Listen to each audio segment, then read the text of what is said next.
to the upcoming drafting phase of game number 1. It's gonna be Aurora MLBB going up against Blacklist International. And gusto ko yung nabanggit mo kanina na pinag-usapan yung magiging jungle matchup. Yes. Demon Kite kontra kay MP The King na mainit-init din yung said kanilang there are naging no usapan. Sabi ba shortcuts in naman kasi ni life? Demon I Kite, literally akala ko hanggang invented one. Cambodia ka lang eh. Oo nga eh. Grabe. Buti nagbalik ka raw sa Pilipinas. Nagbalik. Pwede ka pa palang lumaro dito. Pwede. Hindi natin inaasahan yun pare-pareho. Pero going back din kasi ay hindi naman nire-reveal as much as possible ni MP The King na tuloy at talagang siya'y magbabalik sa Pilipinas. Up until the very last moment ay talagang parang pinaparamdam niya sa atin na hindi naman muna eh. Na dun muna siya magpapatuloy and not for this season muna siya maglalaro. Pero eto, patunay na sa atin at dahil puro tayo usap tungkol sa junglers, ay nagkaubusan na halos. What's left? The Ling. Ay, oo. Nakita natin kanina, TNC. High priority pick yung Link. First pick kagad. Yun din ba ang plano ng Rora? Yun ba plano na Master the Basics? Oo, mukhang gustong i-trade yun. Possibly ng Blacklist International. I mean, kung looking at the bans din ng Blacklist, no? Taking out the Moskov. Baka sila ang gusto nila ritong mangyari. Hindi kaya Zask ang mapasakamay nila dahil nga tinanggal na rin ang Moskov. Pero hindi tayo sigurado sa magiging takbo nito. Ayan. Dahil yun na nga, Ling ang kanilang piniling i-prioritize. And dahil nga sa bans nila, ang feeling ko lang, baka may makita tayo. Pero hindi! Okay, sugat kagad ng Harith. Sugod! Uy, alam mo, isa to sa mga paboritong hero ni Oo. Outplayed. Tatandaan natin. Naku! Galing ding MDL. Yes, Itong si Outplayed. tayo din. Galing din tayong MDL pareho. Ano yan, champion na yan si Outplayed sa MDL Oo. back-to-back. And at the same time, naging team of the Grabe. season din siya. So, proven and tested na itong Harith ni Outplayed Oo. along with yung Terizla ni Lord JM. At masayang makita rin na may ganito ng opportunity talaga, no? Si Outplayed. If this is going to be the lineup na consistently field out man ng Blacklist International. Kasi siya na yung tatagurian natin na magiging, kumbaga main din talaga, na talagang gold laner. Pero mapapasa kamay instead ng Aurora. Yung pinag-uusapan natin na Zaz together with the Ede. At mukhang ito na ba ang iro-roam ng Blacklist International? Pwede, no? Pwede mapunta sa kami ni Perks or pwede mapunta sa kami ni Haji. Pero does this mean na It is in ano yung despair pinaplano that I ng see Blacklist? Oh, actually, Pwede kaya sila mag-alpha? Alpha Angela? Oo nga, ipapaisip na ako agad, not just because of the Alpha Angela possibility, but also kasi Haji as a mid laner is somewhat unexpected din kasi yung mga possible nilang magiging plans dito. Hindi natin masabi kung imimit pa ba nga or iro-roam. Likely iro-roam, yes. Pero di ba ano bang nakikita natin madalas sa RG dyan? Ang daming nagkukombo-kombo ng mga shields ngayon. Marami, no? Pwedeng lumabas din yung Lolita. Yun nga. Yun nga pala. Eh may Harith pa. May May Harith. Angela pa. Ang dami! At ang kunat ng Teresa on its own, but then at the same time, of course, katakot-takot din naman yung first 3 picks kasi na meron ng Aurora MLBB. So, walang makapagsabi. Pero right now kasi, puro tanggalan din ng gold laners yung for the last 2 bans of Blacklist. Oh, para hindi mahirapan si Outplayed sa kanilang lane. Harit na yan, pero ano ha? Harit, tapos may Angela pa nga pala, no? So, ay, naku, ma-activate para sa akin si Outplayed Hindi, dito. tsaka Harit na yan. Oh. Tinatanggal mo pa yung ibang mga laning, makakatapat ka sa laning na supposedly, isipin mo, di ba, okay naman siya dun eh. And now, dahil nakatunog ang Aurora, ingan kasi. Sinabi ko kasi, narinig kasi. Ayan. Expected Ayan na si ko Mayora, din, Pero oh. si Mayora, oh, galing ano pa yan? Oh, si Rene J. Ibang bansa pa yan, oh. Pero si Rene J, ang dami. Ay, Martis. The win. Martin. Ay! Kay MP. Di ko sure kung nailabas to ni MP sa mga recent tournaments. Pero si MP na yan eh. Kahit naman na nailabas na MP, kaya na yan eh. Naglaro nga yan ng walang coach eh. Hindi na maiilang ngayon na si MP regardless of whichever crowd control pa ang ilalabas dito. Pero kasi, higit pa sa crowd control. Mukhang sila pa ngayon na magpapamalas ng mga shields. Oy, Look at the Hillman. Matilda. Hillman pala tayo ngayon kay Rene J. Uy! Muling nagbabalik. Natatandaan ko nung isa sa mga most memorable Matilda plays na. Oo. Nung ano pa eh, Ano yan? parang World Championship na M5 eh. M5 ba, no? Yung parating tanong pag naglalaro yung Blacklist, ano bang magiging hero ni Rene J? Kaya Hillman rin- ba siya o Hillman? Oh, kaya rin siya nabansagang Hillman. And now, Hi. kung kayo ay nakasubaybay sa mga pinost ng ating players, isa yan sa mga heroes na nandoon. Pero, eto, ibang usapan na to. Bakit? Kasi, nasa MPL na tayo. Tsaka, nandito rin si Rene J. Nandito si Rene J. Naglalaro ngayon. Ibang usapan na to kasi si Rene J ay kasama na rin natin at nag-comment si Rene J. Oh, Sabi niya doon sa post na sana yung standing nyo ay ganyan din ay, pagdating sa MPL. may babala ka agad at dito nga natin malalaman kung ang nakikita nga natin sa social media ay magkakatotoo ngayon dahil the lineups are set for both of these teams. Ayan na! Mid, Hanji na naka-Angela. At kailan lang ba natin nakita na niro-roam ang Terizla? Ngayon may isa na namang kupunan nagagawa. Kakaiba ka agad ang nilalabas. Grabe yung mga first matches natin today. Oo nga, ang saya-saya. Iba na, ibang-iba na kaagad yung mga Oo. nilalabas. Even yung match number 1, may iba na. Pero ngayon, Yes. papasok na tayo dito Huy! sa ating Land of Dawn at nag-iingay na ang dalawang fans ng dalawang kupunan ngayon. Napaka-ingay dito sa Makati sa Green Zone Hotel dahil magtatapat ang Aurora MLBB versus Blacklist International. Nagbabanggaan ng mga Tinakpan pa cheers. yung mukha niyo. Diba? Nagbabanggaan yung mga cheers ng mga teams natin dito eh. Intense. Andito pa rin ang Break the Code. Andito rin ang Lights Within. Lights within. Seize the Win. Seize the win. Mahaba. Ayan na. Pero at least nagra-rhyme. Oh, Lights Within, Seize the Win, Aurora's Lights Up. Ay. Oh, diba? Ghost na ghost na. Napakarami. Ay, break the code. Eh, pa rin ang Ayan, ating Break mga- the Code. Yan ang mga nagre-represent ng loyalty. Loyal agents pa rin. Talagang inaangat at pinapakita ang kanilang spirit. Break the code. Ka muna. At ang cute, oh, may mga ano din sila. May mga face paint pa yan. Face paint Sticker. or sticker or... Basta, ang ganda. Ang ganda, maganda. Magaganda din yung mga ano. Ito talaga. Yung mga head. Ano, tawag kahit last season playoffs, nandiyan. dyan? Nandiyan na. Oo, nandiyan yan. Full pack po ang ating stadium ngayon dahil ang bilis actually nito nag-sold out dahil itong game na to. Parang oo. kaka-release pa lang. Pero ito na, i-release na natin ang ating mga manlalaro dahil magbabakbakan na sila sa Land of Dawn. It's gonna be game number 1, Aurora MLBB versus Blacklist International. And looking at the lineups, Bri, sino dapat lamang dito early game? No, kung ako lang, tumitingin tayo sa isang league. Siyempre, gusto nating isipin kahit paano na meron tayong aasahan na pagpanig dito. But then at the same time, looking at the mid, ito ay napakagandang, kumbaga, panlamang sa early.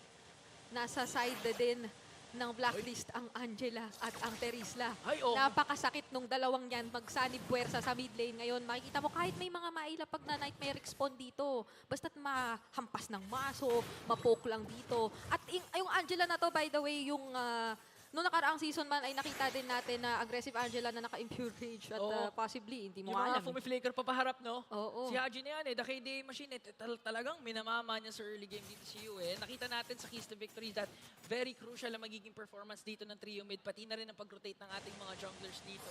So dito talaga natin makikita pa lang, especially sa first turtle, kung sino nga ba talaga? At saka ang interesting nito kasi to think na possible perks, parang okay lang, lapag ka. Tingnan mo, isang combo lang nung maso-maso, parang Ano na? i-dedicate niya pa yun sa Nightmare Spawn. I-dedicate. yung mga ganong, kailangang sagot ay hindi ka matakot sa Oo. Zask. Yung parang kailangan ay susugurin mo raw siya. Of course, as much as possible din, preventing yung magiging snowball. At ngayon naman ay, surprisingly, hindi rin naman pa tayo sobrang nagkakakita ng tagpuan sa dalawang teams natin. Wala pa yan. Testing the waters pa lang yan, pero ito muna pagtatakbo kay Perks.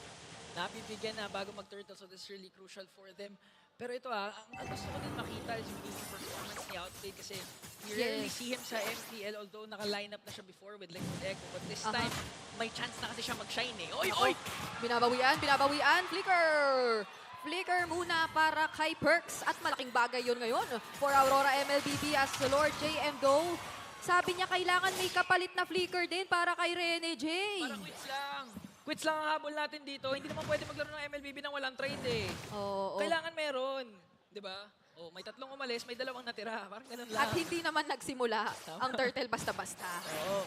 Kaya okay pa rito ang dalawang kupunan natin sa kung ano man kanilang magiging intensyon para sa paparating na possible turtle objective. Pero sa ngayon, kasi si Demon Kite nasa bandang ibaba yata siya. Iba ang kanyang tatargetin. At si Outplayed ngayon na may flicker naman na mababurn para mabuhay at pasakip ang sarili niya. At parang hindi na nga ata magkakondest dito ang Aurora for the Turtle. Kaya naman Blacklist International, binaburst lamang ang magiging unang Turtle. Mapupunta nga sa kanilang kamay.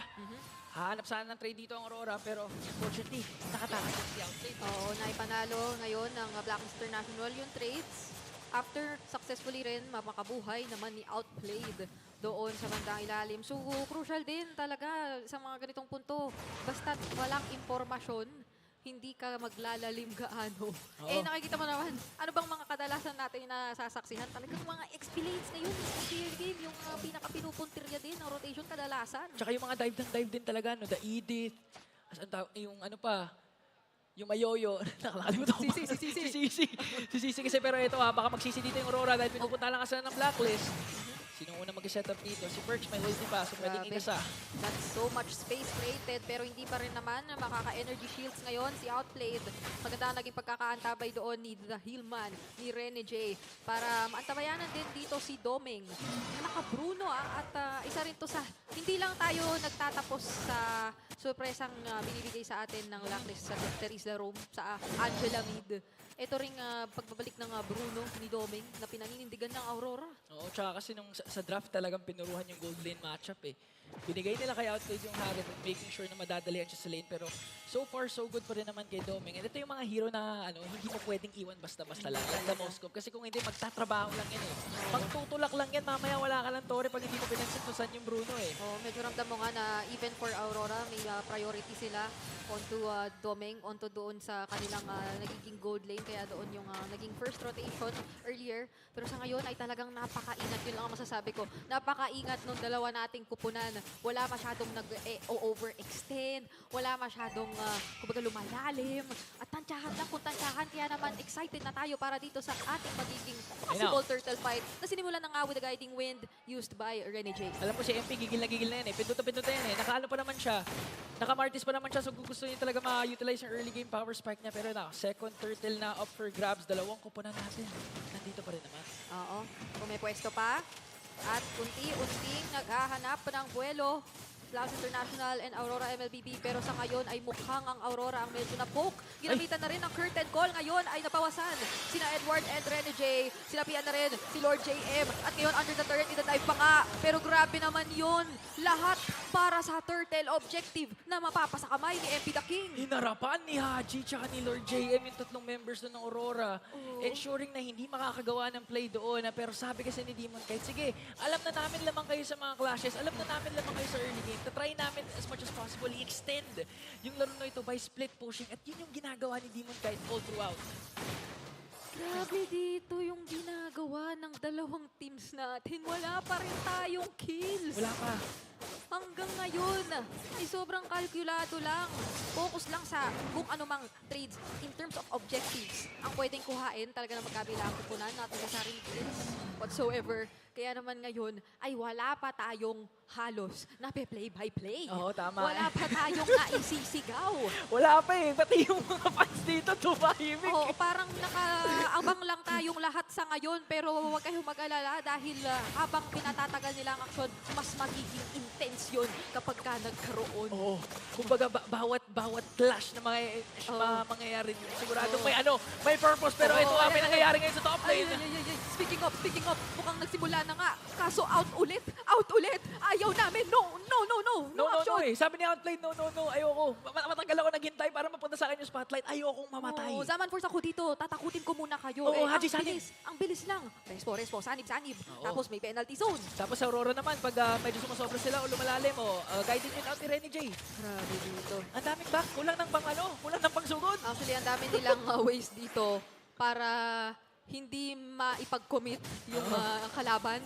Nandun na nga, nabanggit mo, guiding wind. Meron din nung heart guard na syempre, lalo pag may kasama pang iba, ay hindi mo naman basta-basta gugustuhin i-commit, lalo at hindi ka sure kung yung follow-up ay magiging advantage sa'yo o hindi. Pero eto na, 2 seconds bago yung ating ikahuling turtle pa lang. objective. Ito si Perch may flicker tsaka penalty zone. So touch ako magkakaroon na to eh. Okay. May ano na to eh. Hindi na to eyeballan. Kaso kasi nasa taas lang si Doming at si Rene J. Nagmamakrohan yung dalawa nating teams. Ano ba naman ang nangyayari mangyayari dito. Iba ang kanilang plano. Naiwan si Haji. Sabi kasi ni Demon Guy tsaka ni MP The King na patunayan na namin magaling kami mag-micro eh. Macro naman papatunayan namin ngayon. Enough. We don't have to prove anything. Oo, I have nothing to prove. layo. Na-pinch boys. Ang layo din nung guiding wind. Tama na, Domeng. Sabi ni Rene J. Out na tayo. Nakuha na natin. Sabi ni Captain Rene J, hop, Grabe. hop, hop. Grabe. Relax. So, 8 minutes in, ang ating scoreboard ay 0-0. Grabe ang epekto ni Kapitan Rene J dito. Disiplinado. And Talaga. yun yung gusto mo talaga coming in from your captain, na hindi lang kayo basta-basta nag-initiate ng mga clashes, na hindi kayo sigurado. Oo. Ayaw nyo kasing 50-50, gusto nyo 100-0 eh. Oo. Oo eh. Ganun eh. Eh ang problema, yung blacklist, ganun din. Kaya ano, the moment na mapuruan either si Haji or si Lord JM or si Outplayed, sasanib ka agad si Haji. Pero namamanage talaga ito ng Aurora kasi may link nga sila. So in terms of global presence, late game split push capabilities, nandiyan yun para dito sa kanilang kupunan. Kaso si MP The King dito, nahanap yata si Edward. Of course out yung Primal Wrath. Pero grabe, siya naman ngayon ang nagsabi na ako ang magpapalayo. Mag-push lang muna kayo. Oo, yun na. Isabi kasi ng blacklist dito, kapag naghubad na yan si Edward, out na tayo, masakit yan eh. Tapos sabi naman ni Edward, okay lang, worth it magamit yung Primal Wrath Ayun, kasi nga nakaka-push si Demon Guy. Oo. Tsaka ito yung sinabi natin right before mangyari yun. Ayan, Habang sinisilip natin ang ating Infinix handcam ng mga players. Simple lang ang magiging sagot talaga dito ng Aurora. Makipagsabayan kasi nasa kanila naman yung Ling.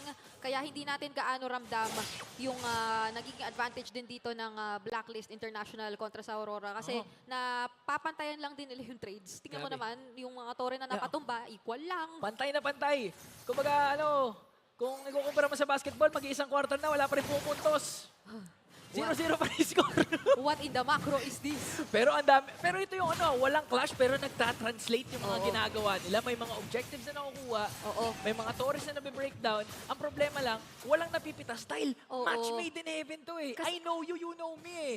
Literal. Kasi typically, iisipin mo yung mga pag-convert ng objectives, yung mga makukuha, darating yun usually after ng mga nakikita nating kills, after ng mga nakikita natin na gangs yung rotations. Pero dito, hindi eh. Sa ibang pamaraan nila, dinadaan yung takbo ng larong ito. Kaya hanggang ngayon, hindi pa rin nga kami nagpe-play-by-play. Oh, 10 minutes in, 15 seconds. Lumabas na si Lord. Nauna pa lumabas yung Lord bago makapitas ang dalawang kupunan. Sino makakuha ng unang Lord? Simulan na ba ito?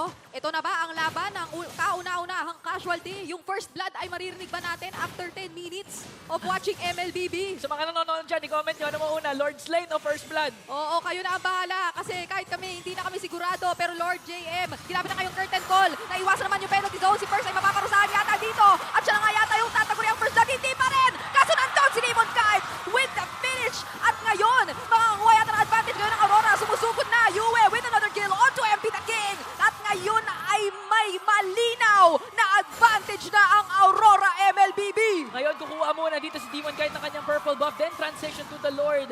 Pero here is the veterancy of Edward. Knowing na hindi tumama yung penalty zone perks flicker combination, kaya naman sumugod na sila. Si Rene J, the captain. Lord JM naman ang kanilang gusto. Oo, Pero nandito out lang. na. Disiplina lang, sabi ni Rene J. Grabe yung disiplina. Literal. Kompletong-kompleto ngayon ang Aurora sa disiplina. Nagmumula kay Rene J ang lahat-lahat. Lord JM doon masasalubong at hindi na yata makakalapit pa ang Blacklist International.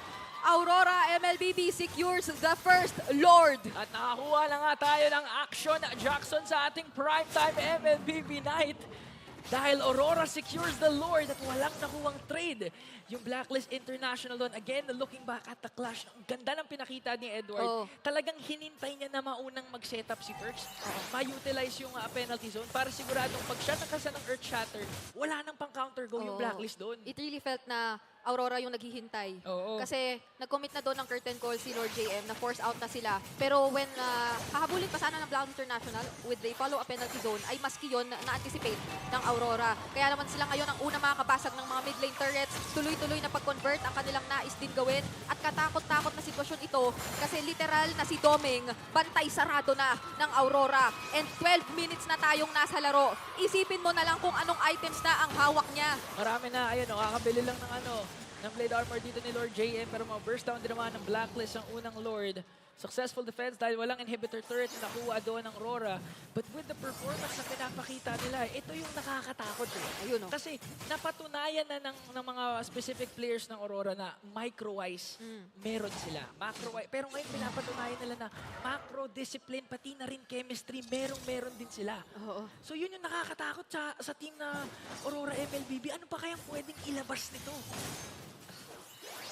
Sobrang dami mong binanggit. And for me, pinakatumatak, disiplina. Disiplina talaga eh. Oo. Yun yung isa sa mga bagay na base sa larong ito ay kailangan mong katakutan kontra sa Aurora MLBB. Pero I'd like to say the same for Blacks International kasi sobrang nakasabay sila when it came to yung ganoong klaseng palitan na ginustong gawin dito ng Aurora MLBB. Hindi sila nag-force ng anything. Pero the moment na nag-force sila, doon pa yata nasabi or nahanap ng Aurora na kaya na nating sumagot at pumalag kontra sa Blacks International. Kakala ko nakuha, pero hindi naman. Na kay MP. Naka-MP pa rin, Oo. naka-MP. Grabe. Nag-retreat, ay hindi nag-retreat doon si Demon Knight kaya na nakuha ni MP the kick. Oo, tinry yung Tinry lang. sundot agaw. Oo, so ngayon bawat objective talaga very crucial for these two teams kasi maski yung Purple Buff, akala mo Lord Dance eh, 5 silang nakaamba oh. Wala na nag-split push eh. Hindi na kailangan. Nagawa na ni Demon kahit nung simula. Lamang na lamang na sila ngayon sa mga tore. And yun yung kinapitan ng Aurora MLBB clearly kaya napatagal ng ganito or kaya kahit na sobrang aggressive din or nag-attempt ang Blacklist International ay hindi naman masyadong naramdaman. So eto ba ang ibig sabihin ni Demon kahit na excited na akong mag-assassin? Hindi dahil sa gusto kong maghanap ng laban. Kasi gusto ko i-secure agad-agad as much as possible yung mga magiging panalo namin para hindi na kami mahirapan. Oo, nakita natin kanina nung early parts of the game, lahat ng turtle napupunta kay MP. Oo. Kasi si Demon kahit pala may ibang plano, gusto niya kumuha ng torre. Kasi alam niya yung power spike ng Aurora mamaya pa eh. Yung Black mauuna dito eh. Kahit sinisimulan na nga nila. Yung ikalawang Lord kanina napunta sa Aurora. Uy, sakit. Masakit na dito si Yue. Ang sakit nun. Nightmare X-Paul pa lang yun, tsaka... Hindi pa si hindi pa yung alien, hindi pa yung yun. Hindi pa si Wormy. Hindi pa si Wormy yun. Grabe dito yung damage ni Yue. Tamo siya na nga ang humaharang. Oh, sinasabi ni Yue na, Haji, oh. Haji, ito ba yung tinuro mo sa akin, Haji? Ay! Lord JM, susugurin na ngayon ang Aurora MLBB. Gusto na talagang ilaban nito. Nandoon yung penalty zone mula kay Perks. Pero mukhang kahit papaano'y nakapuelo ang Aurora. Mapapatumba na si Perks dito. Isama mo pa si Outplayed. Ngayon, pero si MP the King nakuha yung Lord. Kaso isa-isa nang nawawala ang mga miyembro ng Blacklist International. Haji is down as well. And that's a wipeout! Wipeout for Aurora as the 5 members march in the top lane. My Lord yung Blacklist kaya madedelay pa naman ang kanilang pag-opensa. Pero I think this is endable, Brigida! Sumugod na si Edward, sabi niya, itore nyo na, hindi na natin patatagaling ang labang ito na kanina pa naging tahimik. Mapapasa kamay ng Aurora ang unang laban.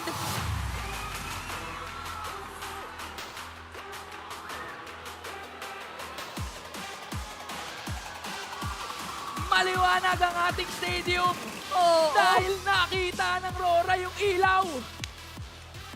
They see the light within and they seize the win as they take game number 1 kontra Blacklist International at bawat fans dito ngayon sumisigaw na. Natatapatan yung boses natin sa lakas ng stadium.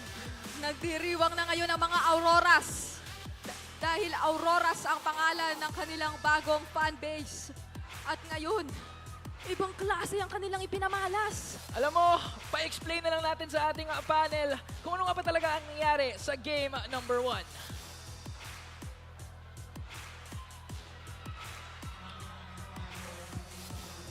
Minuto ang ating pinanood na wala man lang kills na bumagsak until nangyari na yung mga team fights doon sa Lord. By the way, welcome back dito sa Infinix Game Tambayan. Kami muli ang inyong mga tropa dito, si Umi, sama si Chantel at si Midnight. Nightmid, ano ba yung nangyari doon? Ba't walang kill? Akala ko nakita ko na lahat. Last season nakita natin yung pinakamahabang Lord Dance. 8 minutes yun by the way.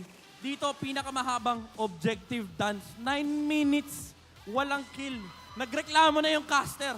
Di pala 9 minutes lang. Umabot ka tayo sa Lord eh. Sa Lord, oo. Nalito na nga siya nung time na yun na, Lord na pala, tapos wala pa rin Oo, first blood. sabi na first Nagkaroon pa one. sila ng question kung anong mauna, first blood ba o yung pagkuha ng Lord? Wow, at ayan ang ating, I think, spoiler alert na MVP of game number 1. Walang iba kundi si Yue na naglaro ng Ano bang pinakita ni Yui doon kanina? Zask ba? Si Zask? Oh, tapos yung post niya, ice ba yun? Naka-thumbs up eh. Grabe, ito yung ano eh. Ito yung totoong seminar. Sabi ni Yui, mainit ang trash ko sa akin kanina. Pero, again, napakita natin kanina nung unang series na yung Zas talaga napakalaki ng kanyang importance lalo sa ating meta ngayon. Although may sagot naman yung Blacklist International, it's just that again, alam ng Aurora yung timing nila dito. Actually, very ano pa nga eh, very parang yung resemblance nandun pa. Laro pa rin ng Blacklist na dinala nila dito sa Aurora na patience game lang. Early game, alam natin, sige, mataas ang brawling potential ng Blacklist International. Hindi nagpupumilit ng kills dito si Rene J tsaka sila UA. Nahayaan lang nila makapag-farm. Si Domeng, si Demon Kite, makapag-farm lang sila on the Ling or on the Bruno. And yung control lang din ng mga small skirmishes na nangyayari. Kasi for the longest time nakita tayo, wala kang highlights ng first 8 minutes of the game. Kasi para na lang sila naglalaro ng chess match. O ito yung move ko, yun yung move mo.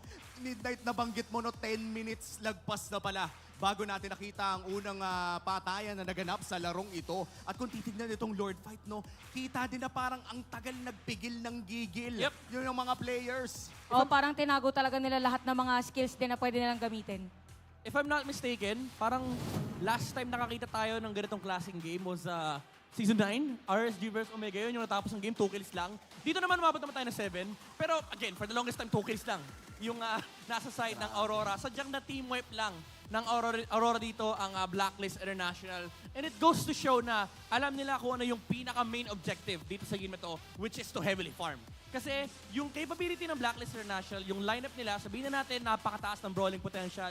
Having a Harith, having a Martes, having a Terizla, which is by the way, ang downside ng isang Terizla roam, is kapag umabot kayo ng late game, tapos wala kayong major objectives na nakukuha, talagang mabilis mag-fall off. And ang nangyari kasi, yung Blacklist International, baliktad nga eh. Dapat sila yung nakakakuha ng towers, pero dahil may malaking focus sa Turtle dito, yung Aurora pa, yung nakakakuha ng mga tower objectives. And looking back doon sa ating early game, no, nakita natin chance na lamang naman ang Blacklist around 1,000 to 2,000 gold before all of the kills happened.